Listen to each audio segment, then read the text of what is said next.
of the Passover, and the Son of Man is betrayed to be crucified. Then assembled together the chief priests and the scribes and the elders of the people unto the palace of the high priest, who was called Caiaphas, and consulted that they might take Jesus by subtlety and kill him. But they said, not on the feast day, lest there be an uproar among the people.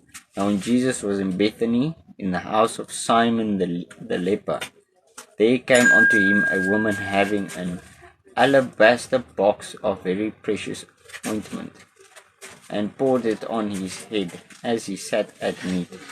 But when his disciples saw it, they had indignation, saying, to what purpose is this waste?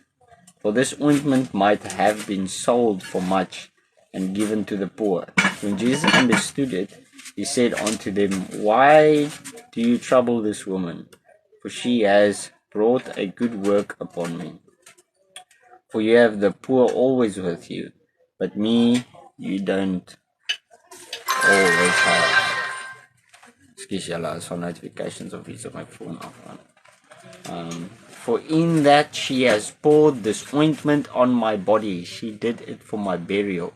Verily I say unto you, wheresoever this gospel shall be preached in the whole world, there shall also this that the woman has done be told for a memorial of her. Then one of the 12, called Judas Iscariot, went unto the chief priests and said unto them, what will you give me, and I will deliver him unto you?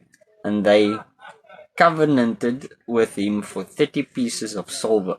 And from that time he sought opportunity to betray him.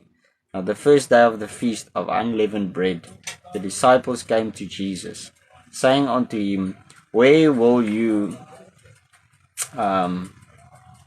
that we prepare for you to eat the Passover? And he said, go into the city to such a man, and say unto him, the Master says, my time is at hand. I will keep the Passover at your house with my disciples. And the disciples did as Jesus had appointed them, and they made ready for the Passover. Now when the evening had come, he sat down with the 12. And as they did eat, he said, verily I say unto you, that one of you shall betray me. Okay, dan gaan net so stop. Gaan net tot en met vers 20. Hallo Lucel, lekker om jullie so te sien, hè. Goed om jullie so te sien. Ek gaan net so stop. By vers 20. Dan verduidelik ons gou hierdie stukkie. Dan gaan ons dit gou deur. Hierso hoofstuk 26 begin wanneer hulle besig is om gereed te maak vir the Feast of Passover. The Feast of Passover is een van die 7 feeste van Israel.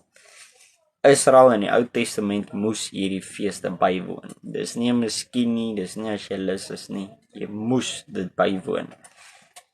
Dit gebeur op 'n sekere tyd van die jaar. Daar's 'n sekere manier gewees om dit te doen. En wat God instruction opgegee het om dit in 'n sekere manier te doen en so aan. Jy weet, en as jy dit nie so gedoen het nie, dan was jy kan in 'n moeilikheid, groot moeilikheid. So ja. So hulle is besig om gereed te maak vir die Passover. Hulle is besig om dit gereed te maak omdat hulle Jode is, Israel is hulle besig om gereed te maak vir hierdie feeste. Sien.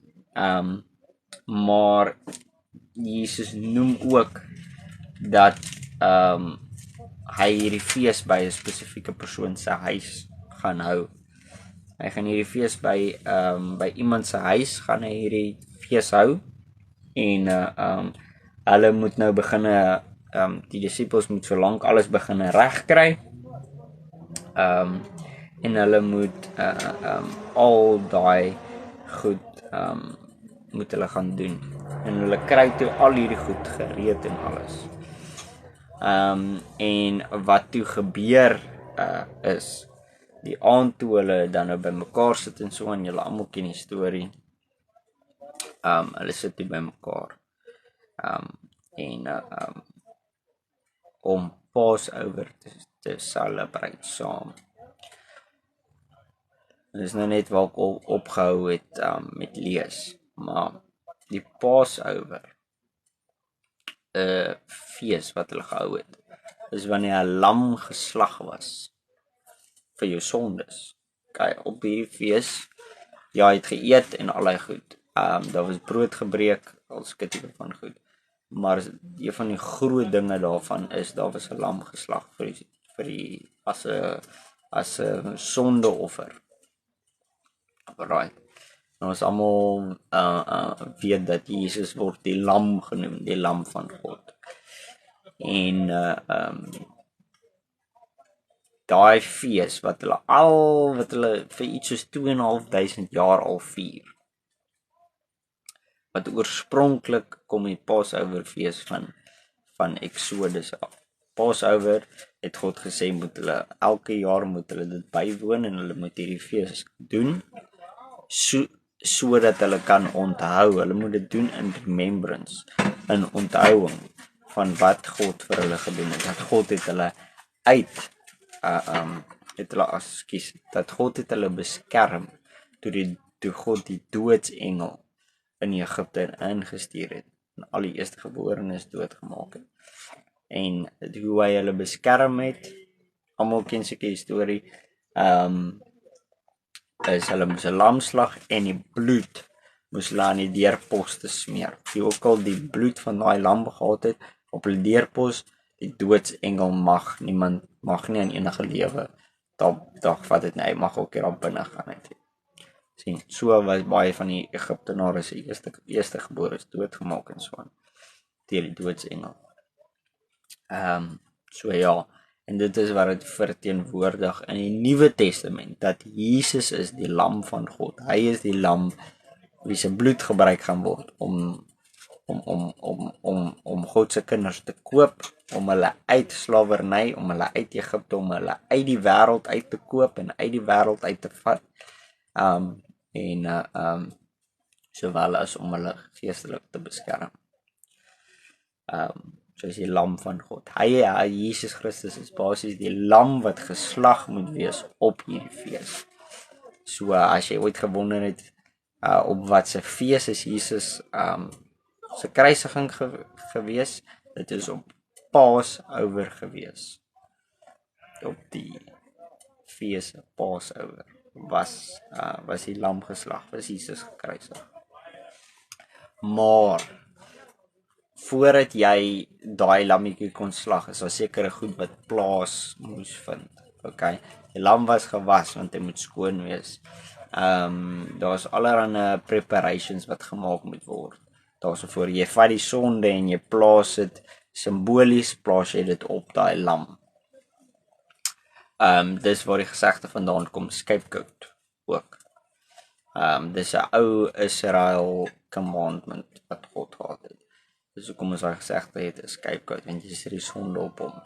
Sien, hulle het een van twee dinge gedoen. Hulle het of die lam geslag en die bloed was gebruik op 'n altaar vir die vergifnis van sondes. Anders as jy iets kleins gedoen het, het jy 'n bok of 'n ding gaan kry, 'n ram, en simbolies het jy God vergifnis gevra en die sonde was op daai bok gesit en jy het daai bok weggestuur in die wildernis of iets ver weg van jou af, stuur jy hom weg sodat hy nooit weer terugkom nie. Dit simboliseer wat aangaan in die Nuwe Testament. Jesus vergewe ons sondes sover as wat die ooste is van die weste. Soos daai sal hy stuur jou weg van jou sonde af. Hy separate you from your sin. Okay. Maar die lam, soos wat die lam voorberei moes word, so is Jesus voorberei. Een van die maniere wat hy voorberei was, is 'n vrou. En ons gaan later uitvind wie presies hierdie vrou is. Daar's 'n vrou gewees en hierdie vrou het Jesus se liggaam gesalf met perfume, baie duur perfume. Sy het na sy voete toe gegaan, hierdie duur perfume op hom gesit. Sy het dan omdat sy gehuil het in bekering, omdat sy gehuil het sy voete gewas met haar trane en met haar hare het sy basies sy voete afgedruk en goed. Maar in elk geval, dit gaan meer oor die parfuum. Is 'n een of ander baie duur parfuum. Ons weet nie spesifiek wat se parfuum is dit nie, maar een of ander baie duur parfuum of wat hulle beskou het as baie duur, baie valuable.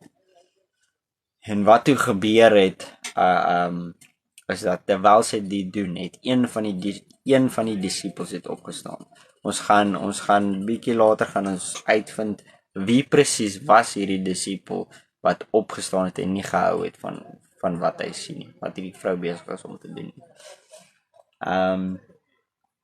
Maar so het een van die disippels het dit nie gelike nie. Okay. En hierdie disipel het vir Jesus gesê, hoekom doen hierdie vrou dit met hierdie duur parfuum? Sy smeer dit sommer net hier so op jou. Plaas sy die parfuum vat, sy verkoop dit en dan kan ons dit, daai geld kan ons vir die armes gee of ons kan die geld gebruik om vir die armes te sorg. En Jesus sê dis van meer waarde dat sy die olie aan my smeer. Okay, want ek gaan nie heeltyd hier wees nie. Sy is besig om my gereed te maak vir my kruisiging. Sy is besig om my lam gereed te maak vir die slag. Jy kan altyd later, kan jy na die armes kyk. Ek is net hier vir 'n tydjie, die armes gaan altyd saam met jou wees, jy kan later, kan jy na hulle kyk, solank as wat jy nog leef. Ek is net hier vir 'n tydjie. Dan word Jesus moet op daai oomblik die fokus wees. En maar ons gaan later uitvind presies hoekom hierdie spesifieke disipel nie wou gehad het die vrou met die parfuum aan ons meer nie. Hoekom wou hy gehad het die vrou moet dit verkoop? Dit was 'n baie goeie rede agter dit. Maar dit kom nog. Alright, en soos ek sê, na daai hele ding, toe het hulle die Passover fees en hulle sit saam. Nou gaan ons aan met die storie. En ons gaan hierso aan vanaf, ek gaan nou sê wat se vers was dit. Skus julle, my skrif is baie klein. Okay, dan gaan hy so, ek lees vanaf verse 19. And the disciples did as Jesus had appointed them, and they made ready the Passover. Now when the evening had come, he sat down with the 12. And as they did eat, he said, Verily I say unto you, that one of you shall betray me. And they were exceeding sorrowful, and began every one of them to say unto Jesus, Lord, is it me? The son of, is it me? And he answered and said, He that dips his hand with me in this dish, the same shall betray me. The Son of Man goes as it is written of him, but cursed unto that man by whom the Son of Man is betrayed. It had been good for that man if he had not been born. Then Judas, which betrayed him, answered and said, Master, is it me? He said unto him, You have said. Ons hou gou vas daarso. So, daar sit op die lappe. Dis op die lappe uitgesit, die verraaier. Die disippels het nooit geweet, in die 3,5 jaar wat hulle saam met Jesus geloop het, het hulle nooit geweet, wie is hierdie verraaier wat Jesus van profeteer en van wie hy praat. Nou sit hulle om die tafel, dis Passover, hulle geniet dit saam, en Jesus maak het duidelik, een van julle gaan my verraai, en hy konfronteer die situasie en die persoon. En ons vind uit dit is Judas. Judas is die verraaier, die disippels is geskok. Hi Cheryl, het gaan goed. Hallo Arend, my broer. Hoop het gaan goed met julle altoe. Is lekker om julle ook hier so te hoor. Is exciting. En hulle vind nou ook uit, en is 'n skok vir hulle, Judas is die verraaier. Judas is hierdie groot verraaier. Elkeen van hulle het gewonder, is dit nie hulle nie? Johannes, James, Alamo, Jakobus, dink vir hulle self, is dit ek? Is dit dalk ek? Maar almal was geskok toe hulle hoor dit is Judas wat die verraaier is. Toe begin baie dinge sekerlik vir hulle sin te maak, sal ek dink. Maar Jesus expose dit heeltemal. En hy wys wie die verraaier is, van wie hy die laaste 3,5 jaar van praat. Hy wys dit heeltemal uit vir hulle. Maar ek lees aan. Vanaf vers 26. And as they were eating, Jesus took bread and blessed it, and broke it, and gave it to the disciples, and said, Take, eat, this is my body. And he took the cup, and gave thanks, and gave it to them, saying, Drink all of it, for this is my blood of the new covenant, which is shed for many, for the remission of sins. But I say unto you, I will not drink henceforth of this fruit of the vine, until that day when I drink it new with you in my Father's kingdom. And when they had sung a hymn, they went out into the Mount of Olives. Then Jesus says unto them, All you shall be offended because of me this night. For it is written, I will smite the shepherd, and the sheep of the flock shall be scattered abroad. But after I am risen again, I will go before you into Galilee. Peter answered and said unto him, Though all men shall be offended because of you, yet will I never be offended. Jesus said unto him, Verily I say unto you, that this night, before the cock crows, you shall deny me 3 times. Peter said unto him, Though I should die with you, yet will I not deny you. Likewise also said all the disciples. Nee. Al die disciples het gesê dat hulle sal nie Jesus ontken nie. Hulle gaan nie sy los nie. Hulle sal by hom bly. Hulle sal by hom staan deur dik en dun, deur lewe en dood. Hulle sal by hom staan. En ons weet dat dit is nie wat gebeur het nie. Maar is so geprofeteer. Dit moet so gebeur.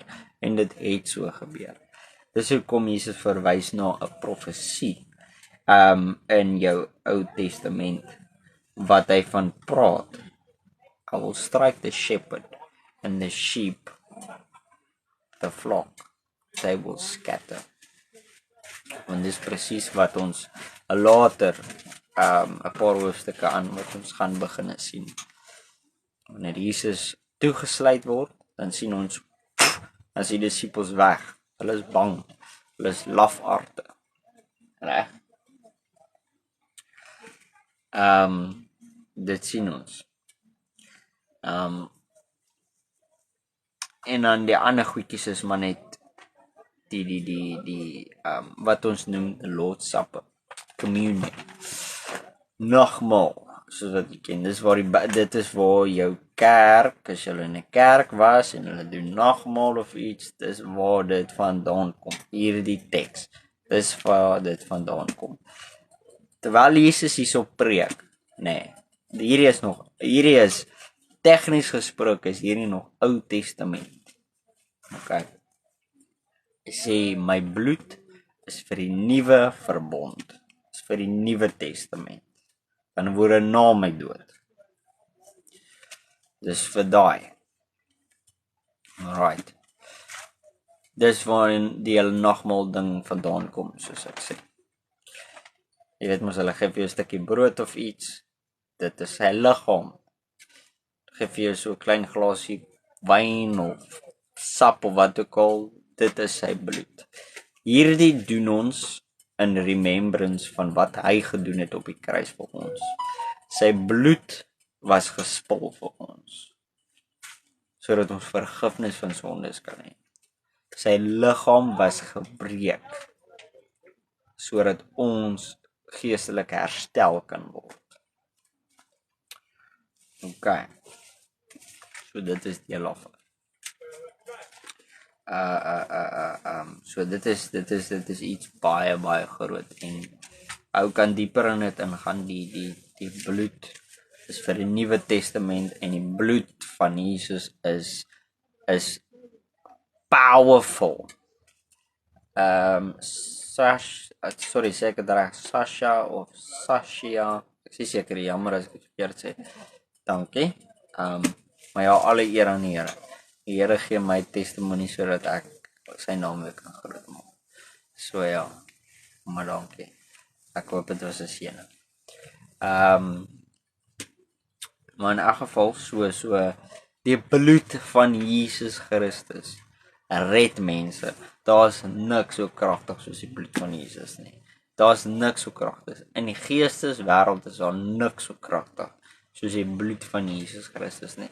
As jy 'n wedergebore kind van God is vandag en jy het die bloed van Jesus oor jou, is jy beskerming. Jy het die beste armor. Jy het die beste beskerming. Jy het die beste. Daar's niks soos die bloed van Jesus Christus nie om jou te beskerm nie. Daar's ook niks, geen sonde wat kan die bloed van Jesus Christus weerstaan nie. The blood of Jesus Christ overcomes all things. All things. Amen. Gaan aan. Gaan so. Hier is baie vanaand. En dan noem hy ook maar net 'n paar interessante goedjies. Hy sal nie weer van die wyn drink nie tot hy saam met ons in sy Vader se koninkryk is. So in die ewige lewe, in die 1000 jaar reign, dan sal ons dit weer doen. Dan sal hy weer 'n glas wyn hê, maar tot en met dan gaan hy nie sy lippe aan wyn sit nie. Alright. Gaan nie weer sy lippe daar aan sit nie. Okay. Maar nou lees ons verder. Ons lê profeteer van die disippels wat hom sal verlaat en alles. Hulle gaan skaam wees van hom. Hulle gaan bang wees, hulle sal hom deny want hulle is bang. Dit is die definisie van 'n lafaard. Dis wat 'n lafaard doen. So ja. Okay. Maar beweeg aan. Ek gaan na vers 36 toe. Ek lees 'n bietjie aan hierso. En ons lees aan. Then came Jesus with them unto a place called Gethsemane, and said unto the disciples, sit here while I go and pray over there. And he took with him Peter and the 2 sons of Zebedee, and began to be sorrowful and very heavy. Then said he unto them, my soul is exceedingly sorrowful, even unto death. Stay you here and watch with me. And he went a little further, and fell on his face and prayed, saying, O my Father, if it be possible, let this cup pass from me. Nevertheless, not as I will, but as you will. And he came unto the disciples, and found them asleep, and said unto Peter, what, could you not watch with me 1 hour? Watch and pray that you enter not into temptation. The spirit indeed is willing, but the flesh is weak. He went away again the second time, and prayed, saying, O my Father, if this cup may not pass away from me, except I drink it, your will be done. And he came and found them asleep again, for their eyes were heavy. And he left them, and went away again, and prayed the 3rd time, saying the same words. Then he came to his disciples, and said unto them, sleep on, and take your rest. Behold, the hour is at hand, and the Son of Man is betrayed into the hands of sinners. Rise, let us be going. Behold, he is at hand that is betraying me. Okay. Gewoon net gou vashou daar. Hallo Pamela. Is cool om jou te sien hoor. Exciting om jou te sien. Want die bloed van Jesus het nooit sy krag verloor nie. Hy het nooit sy krag verloor nie en hy sal ook nie. Daar's niks as die bloed nie. Niks nie. Apply dit in jou lewe elke dag. Rarig, mense. Jy kan nie sonder die bloed nie. Ek weet nie hoe het kinders van God die idee dat hulle kan lewe sonder die bloed nie. Rarig, daar's mense daar buite. Hallo Pamela, ek hoop dit gaan goed met jou hoor. Ek's baie bly om jullie te sien hoor.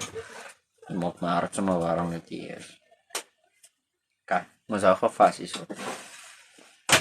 The Garden of Gethsemane is baie bekende plekkie en is 'n baie bekende stuk in die skrif. Een van die bekendste skrifte waar Jesus na die Vader toe bid. Openlik, daar's baie meeste van wanneer jy deur al 4 evangelies gaan. Nee. Niks is per toeval nie, Pamela. Maar nou, wanneer jy deur al 4 evangelies gaan, nee. Jy sien altyd, dit is altyd gerekord dat Jesus het gaan bid. Uit een kant gegaan, het gaan bid, of die of daai en die en daai. Maar hier is een van die bitter min gevalle. Hierso in die Garden of Gethsemane, maak die skrif oop. En hy wys vir jou hoe het Jesus na die Vader toe gebid. Hy wys vir jou wat het Jesus gebid. Hy wys jou hoe het hy gebid en alles. Ons hierso kry ons 'n eye-opener en ons sien hoe bid die Vader. Ons het al net gehoor hy bid na die Vader. Hoe hy gaan daar of hy gaan hier en hy gaan bid. Nou word jy inge-invite in die prayer. Nou kan jy dit sien. Reg. En maar die disippels bly aan die slaap raak. Hulle kan nie as 'n uur wakker bly saam met hom. Hulle bly aan die slaap raak. Die hele tyd bly hulle aan die slaap. En hy was 2-3 keer was hy daar. Jy weet, en dis nog ons hoe die kerk ook baie keer kan wees, die liggaam van Christus. Ons kan soms rarig so wees, dat ons, soos die disippels, ons raak aan die slaap, terwyl die Here ons die nodigste het, in hierdie donker wêreld. Ons raak aan die slaap, ons doen. Ons sê, ja Here, ja, ek kom nou, ek gaan nou, maar ons raak aan die slaap. Ek wil net gou die doen, ek wil nou nog net 'n bietjie slym en nog net 'n bietjie slaap. Dit gebeur baie. Maar dis interessant, alles wat hy so noem, hy sê, die gees is sterk, maar die vlees is swak. Kan ek jou ietsie sê vandag? Weet jy hoekom oorwin sonde mense? Weet jy hoekom oorwin dit hulle? Hoekom sit hulle vas in sonde? Kyk. Dit is omdat die vlees is sterker as die gees. Dit is waar dit gaan. As jy 'n sonde het in jou lewe en jy wil dit graag oorwin, jy kan dit nie agterlos nie, maar jy wil dit oorwin. Een van die stappe wat geneem moet word, is dat jy moet die gees sterker maak as die vlees. Dit is wat jy moet doen. Hoe maak jy die gees sterker as die vlees? Deur om te gaan vas. Jy moet gaan vas en gaan bid. En jou Bybel gaan oopmaak en dit lees. Regte vas.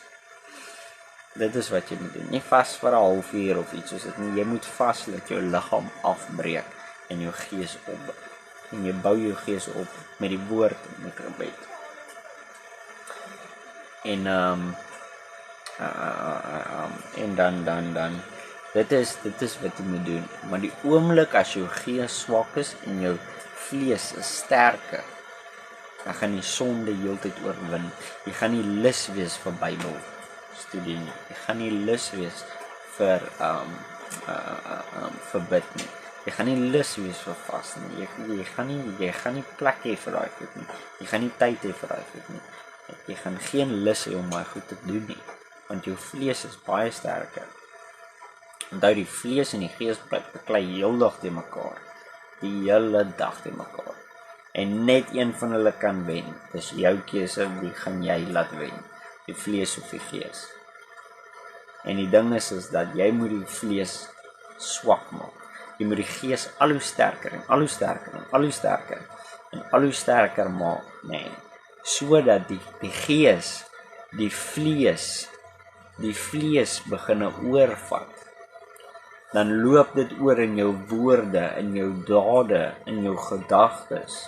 Alles wat jy doen, alles wat jy sê, alles waarmee jy besig is, dan loop die gees oor. Jy moet die ultimate goal is dat die gees die vlees oorvat. En dis deur vas.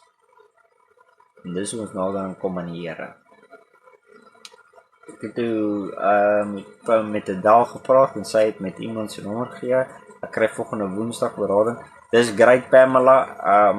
Jy moet my asseblief updated hou. Ek wil weet wat gaan aan asseblief. Ek is nou op daardie plek waar my vlees baie meer sterker is. Ja, jou vlees is baie sterk. En jy moet die vlees verswak. Dit is nie al nie. Iemand soos jy, Pamela, in jou geval, die goedjies waarmee jy sukkel, dit is nie net dit nie. Jy kort nog steeds die berading en jy kort daai spesialiste in die geloof om jou te help. Maar dit is een van die groot goed is om jou vlees, of ek sal sê dit is een van die persoonlike stappe wat jy kan begin vat. Is om die vlees te begin swakker maak en die gees te laat oorwin in jou lewe, en dit is gedeeltelik om te begin vas, asof jou lewe daarvan afhang. Maar dit is great, Pamela, baie blind dit te hoor. Dit is fantasties, regtig kyk nie so. Beautiful, ek bly jy neem die regte stappe en ek is trots op jou, ek is bly vir jou en mag die Here jou seën, mag die Here jou aanraak terwyl jy vir hierdie berading en al hierdie goed gaan regtig. Ek bid vir julle dat 'n verskil maak in jou lewe. Maar in elk geval, ek beweeg aan. Maar die Here bid ook en hy sê vir die Vader, nie my wil, maar U wil. Dis hoe ons as kinders van God moet wees. Nie my wil, maar U wil. Nie wat ek wil hê nie wat ek wil doen nie wat ek wil sê nie wat ek wil dink nie, wat U wil hê ek moet doen. Verstaan? Ek kan 'n TikTok channel vandag opmaak. As ek 'n kind van God is, behoort dit nie aan my nie. Dit behoort nie aan my nie. Dit gaan oor wat wil God hê moet ek doen met hierdie channel. Wat wil God hê moet ek doen met my geld? Dit behoort nie aan jou nie. Nie jou wil nie, maar sy wil. Reg. En Jesus sê hierso, hy sê in sy gebed sê hy, do not let this if it be your will, let this cup pass from me. Daai koppie waarvan hy praat, daai koppie net is die straf van sonde. Dit wat Jesus beleef het op die kruis vir my en vir jou. Dit is die koppie waarvan hy praat. Daai koppie, a cup of wrath. The cup of the wrath of God. Dis iets heavy. Yes, Jesus is God. Yes. Jesus het die Vader aan sy kant gehad en hy het geweet wat kom. Yes, ek stem. Maar laat ek vir jou sê, Jesus, en omdat hy uit die vorm van mens gevat, en ek jou sê dat Jesus, dit was ook nie baie nice vir hom, om van daai koppie te drink nie. Ek seker van hy was ook bang as 'n mens vir dit. Ek dink enigiemand sal bang wees as God dit doen.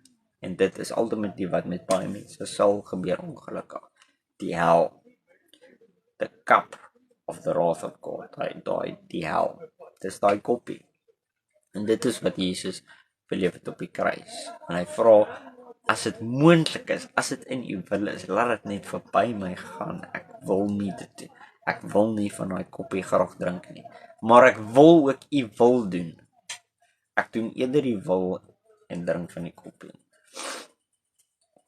Dus dit was belangrik. So ja, hoe bedoel jy met vas? Kan ek vir 1 dag van TV vas ensovoorts of met kos wees? Kos, Pamela.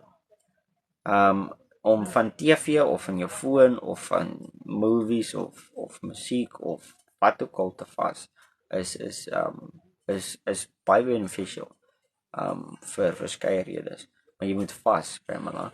Jy moet vas met kos. Met ander woorde wat ek vir jou probeer sê is dat om die gees sterker te maak, moet jy die vlees eers verswak. Dit is die eerste stap. Jy moet die vlees verswak. Met ander woorde, jy moet fisies die vlees verswak. As jy vir 'n week van jou foon afbly, as jy vir 'n week lank nie TV kyk nie, is jy nie besig om jou vlees te verswak nie. Ja, jy ontken jou wil. Dit is reg, om wat jy lus is om te doen. Maar jy verswak nie jou vlees nie. Ek praat van verswak jou vlees. Jy moet jou vlees gaan verswak. In die sin van, dat jy, as jy vir 3 dae nie geëet het nie, dan sê jy jy's honger. Jy voel jy kan nie regop staan nie. Ek praat van verswak. Ek praat van, jy moet fisies swak word. Jy moet fisies swak word, sodat jy geestelik sterk kan word. Dit moet met kos wees.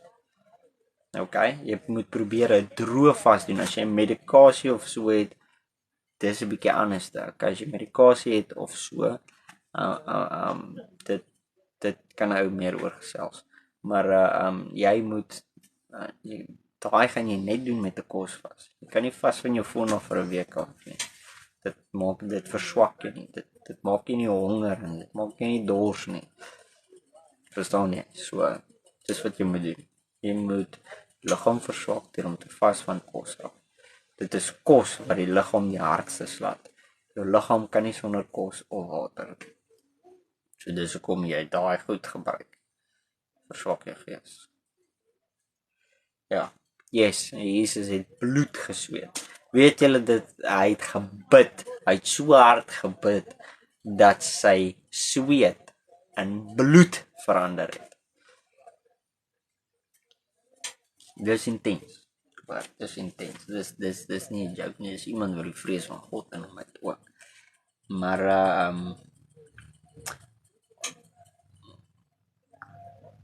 die disippels vlees was sterk. Hulle gees, hulle gees was swak. In die sin van hulle het nie hulle het aan die slaap geraak. Hulle is net, met ander woorde, soos the eyes were heavy, hulle is moeg gewees. Hulle is moeg, hulle wil slaap. Maar hulle kan nie deurdruk nie. Met ander woorde, wanneer Jesus hierso sê, the spirit is willing but the flesh is weak. Met ander woorde, dit is om te sê dat hulle wil dit doen. Hulle wil saam hom vas en hulle het die begeerte om hom te dien. Hulle het die begeerte om te doen wat hy sê. Maar hulle doen dit net nie. Hulle kan dit net nie reg kry in hulle liggaam om dit te doen nie. Hulle doen iets anders. Ek is op bloeddruk medikasie en antidepressante, so kan ek dan vas. Jy kan vas, Pamela, jy kan nog steeds vas. Hou net jou medikasie en so dop. Ek sal ook voorstel, soos ek sê, ek's nie 'n dokter nie, so praat met iemand wat jou ook kan help met wat jou medikasie en jou antidepressante en goed ken, dat hulle jou help dalk met 'n tipe van 'n vasprogram of so. Ek sê nie jy moet nou gaan en vir 'n week aan een vas nie. Verstaan jy wat ek sê? Jy moet 'n vasprogram hê. Vir 'n vasprogram. Al is dit vas elke tweede dag. Al is dit vas vir 2 dae en dan verstaan jy wat ek sê so. Ek verstaan met medikasie en goed is dit bietjie moeiliker, verstaan. Ja, of Daniel vas, ja, dis 'n great een. Daniel vas is net so great. Maar met medikasie is nog steeds mense moet maar versigtig wees. As dit kom by medikasie en vas en goed. Orend, jy sal as ek kan antwoord op die pers gee. Ek gaan net so lank aan nie so. Maar in 'n geval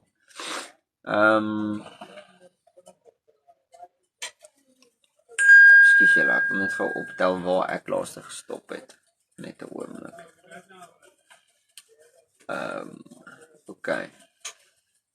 Ja, teen die laaste keer wat hy aan die slaap gevang het, toe sê hy, okay, slaap nou maar verder. En toe sê hy, hulle moet nou opstaan, die mense is op pad. Die verraaier is op pad. Verraaier is Judas. Nou vind ons uit, wat maak hierdie Judas?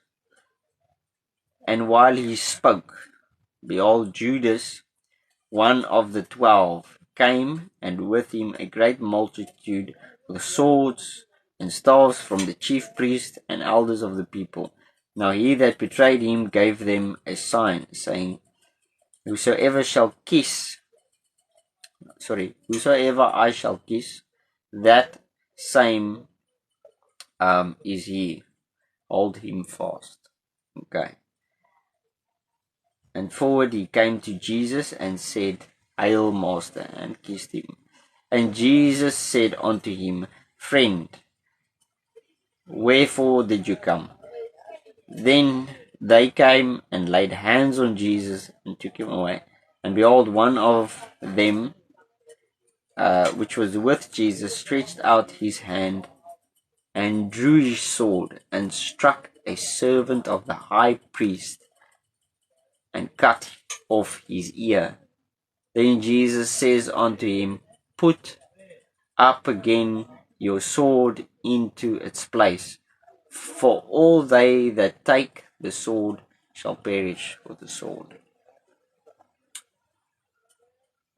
Do you think that I cannot pray to my Father, and he shall quickly give me more than 12 legions of angels? How then shall the scriptures be fulfilled? That thus it must be. In that same hour said Jesus to the multitudes, Did you come out as against a thief with swords and staves to take me? I sat daily with you teaching in the temple, and you didn't lay a hand on me. But all this was done, so that the scriptures of the prophets might be fulfilled. Then all the disciples left him and fled. Okay, gaan ek gou daar so vashou. Net vir vashou.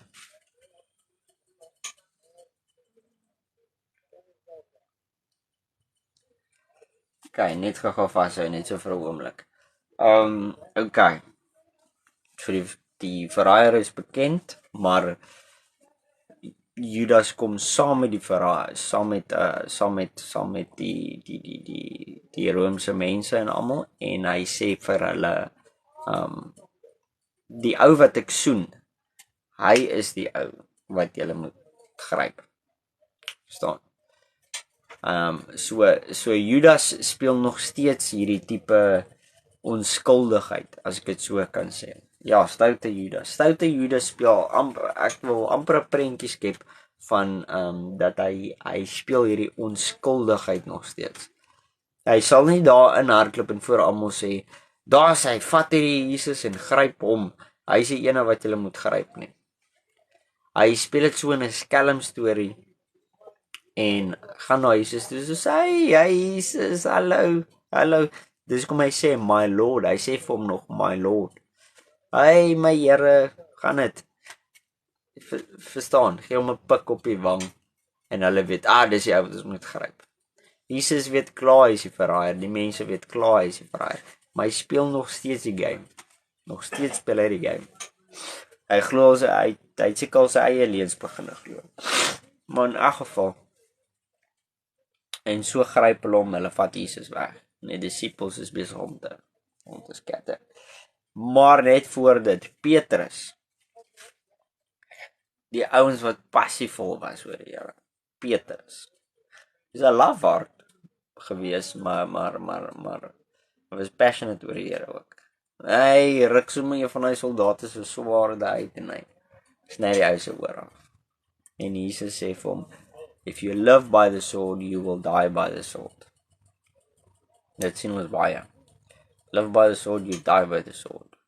Ek sê, you live by speed, you die by speed. En so kan jy voorbeelde van klomp verskillende goed maak in hierdie wêreld.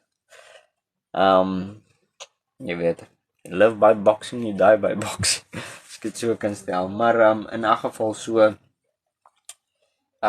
met dit gesê daarso by, hulle vat hom toe weg, en hierdie ouens begin te skatter. Petrus sny sy oor af. Dit is een van die disippels en sy naam is Petrus. Petrus is die ene wat sy oorkiene afgesny. Jesus herstel die ou wat hom vasbind, die mense wie nou gaan maak dat Jesus gekruisig word. Sy vyande, Jesus op een van sy laaste aande, vat hy sy vyand en hy genees sy oor, hy gee hom sy oor terug. So gemaak en toe gee hom sy oor terug. 100% reg, asof Petrus nooit die damn ding afgesny het. Sien jy?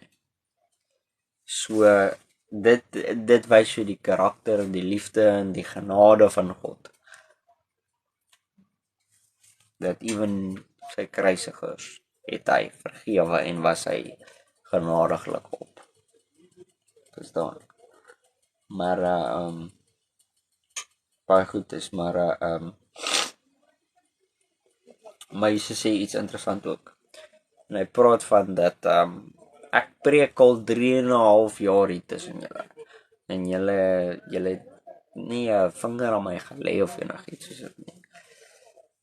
Julle het nie gekom met swaarde en goed en my kom probeer arresteer terwyl ek gepreek het en die tafels omgegooi het in die tempel en allerlei goed nie. Hulle het met slim praatjies en vrae gekom en so aan, ja. Hulle het hom nie met swaarde en goed gekom en hom probeer arresteer en die en daai. Jy weet, by force nie.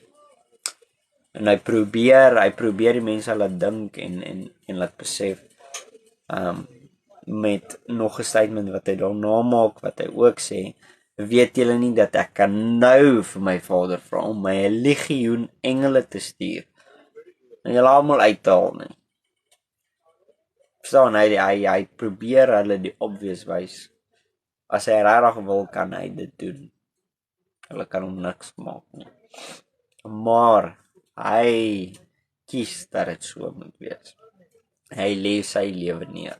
So hy sê dit moet so gebeur. So hy gaan dit nie probeer keer nie. Hy sê vir Petrus ook in daai sin met dit wat hy sê, moet dit nie try keer nie, want hierdie moet gebeur. Ou moenie in die pad staan van skrif wat vervul moet word nie. Die moet gebeur. Verstaan, dit moet gebeur. En in 'n ander sin sê hy seker ook vir hulle is besig om profesie te vervul. Hierdie moet gebeur. Dit moet so gebeur, reg. Okay. Maar ek gaan nou aanbeweeg. Vers 57, skus, ek moet net gou kom eens kyk. Johnny, Jesus. Sorry Johnny, ek weet nie waar jy my tag of sorry, nie. Maar ek kan my verduidelik. Wel Clarissa, nou is jy darm hier, so jy is nou in die eerste helfte, ek dink. Langs het jy gevas het, is 21 dae. Nou is bekeer of ek kon nog nie by daai nommers uitkom nie. Maar Arend het jy gevoel na daai 21 dae. Geestelik, nie vleeslik nie, maar geestelik. Is daar deurbraak in jou lewe gewees? Sien jy? Daar's deurbraak wanneer jy vas en goed rarig en sulke goed. Daar kom powerful breakthroughs. rarig wil doen. No jokes.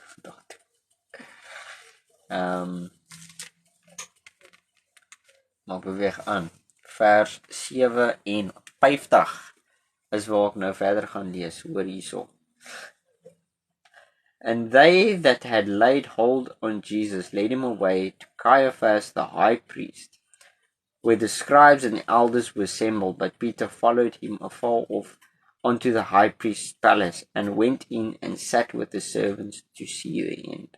Now the chief priests and elders and all the council sought false witness against Jesus to put him to death, but found none. Though many false witnesses came, yet found they none. At the last came 2 false witnesses, and said, This fellow said, I am able to destroy the temple of God, and to build it in 3 days. And the high priest arose and said unto him,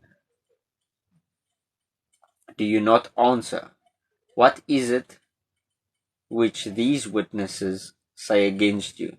But Jesus held his peace. And the high priest answered and said unto him, I adjure you by the living God that you tell us if you be the Christ, the Son of God. Jesus said unto him, You have said it.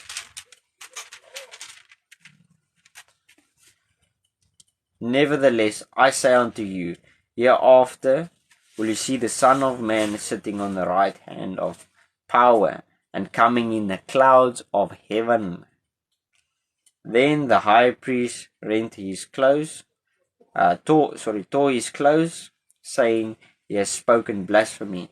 What further need do we have of witnesses? Behold, now you have heard his blasphemy. What do you think? They answered and said, He is guilty of death. Then did they spit in his face and buffeted him. And others hit him with the palms of their hands, saying, Prophesy unto us,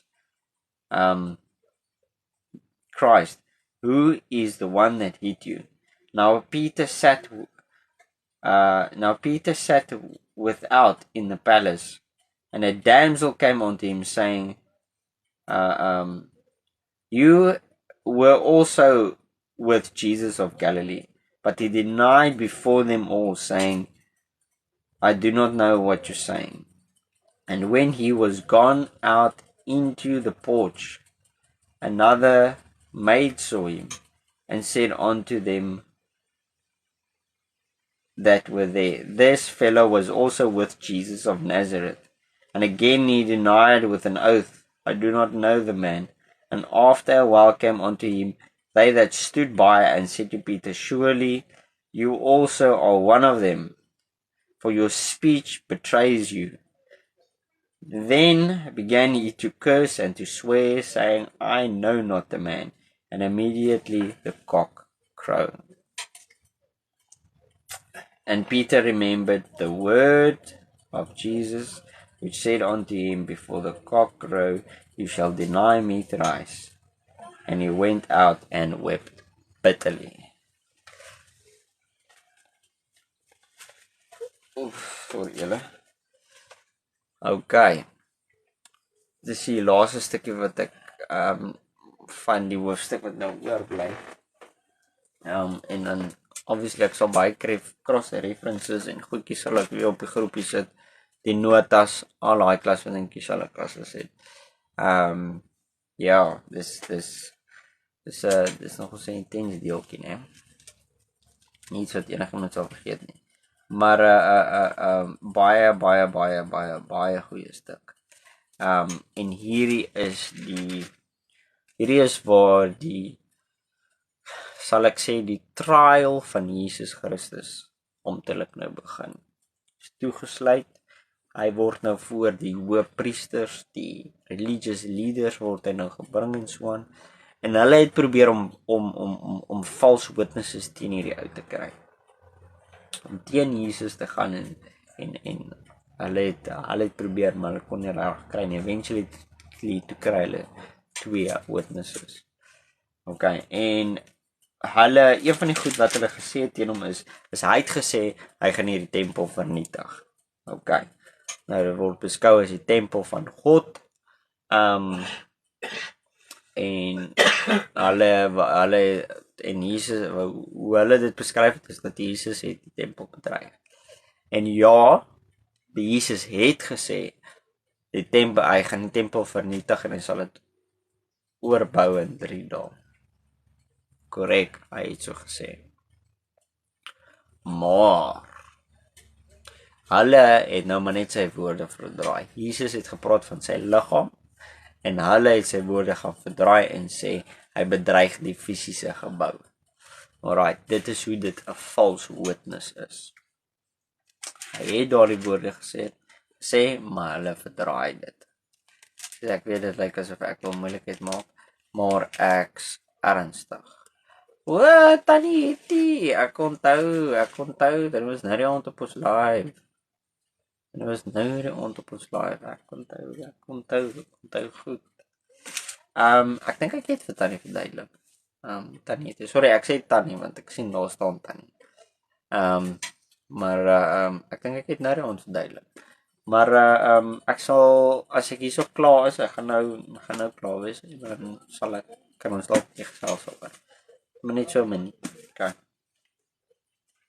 Maar Jesus gaan en hy bly stil.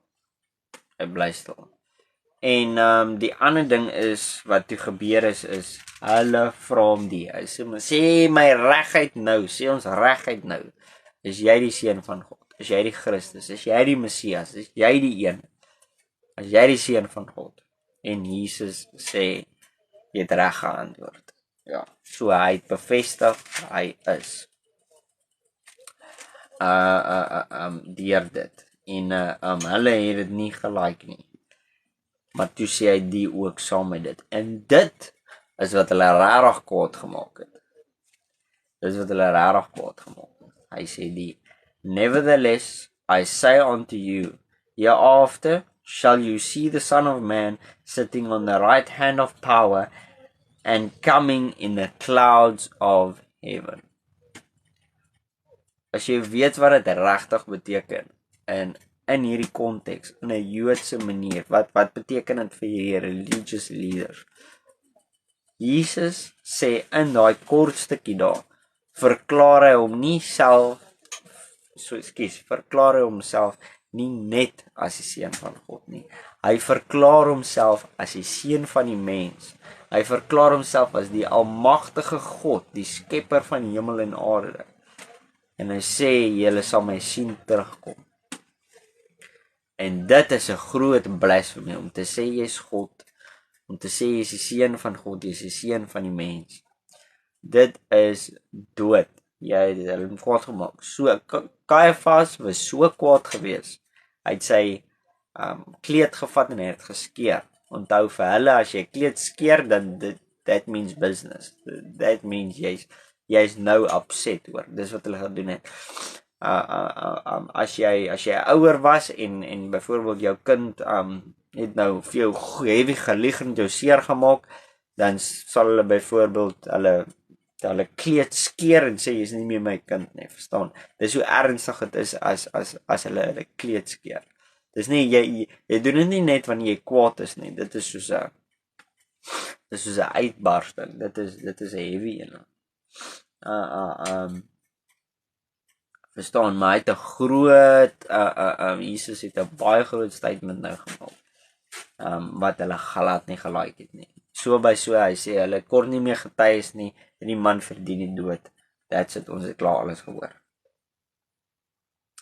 Okay, en terwyl hierdie aangaan, is Petrus aan die buitekant. Hy's aan die buitekant. En die profesie, soos julle soos wat julle nou gehoor het waar geword. Die profesie. Jesus het geprofeteer en gesê, jy sal my 3 keer ontken. 3 keer sal jy my ontken. 3 keer. En hy het hom 3 keer ontken, before the cock crowed.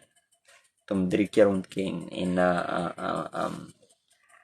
elke keer het hy Jesus meer ontken as die vorige keer. Die 3de keer het hy sommer gevloek, hy het gesweer, hy het aangegaan. Ek ken hom nie. Heeltemal ontken. Maar dit het nie gehelp nie. Hulle het hom nog steeds herken. En op die einde van die dag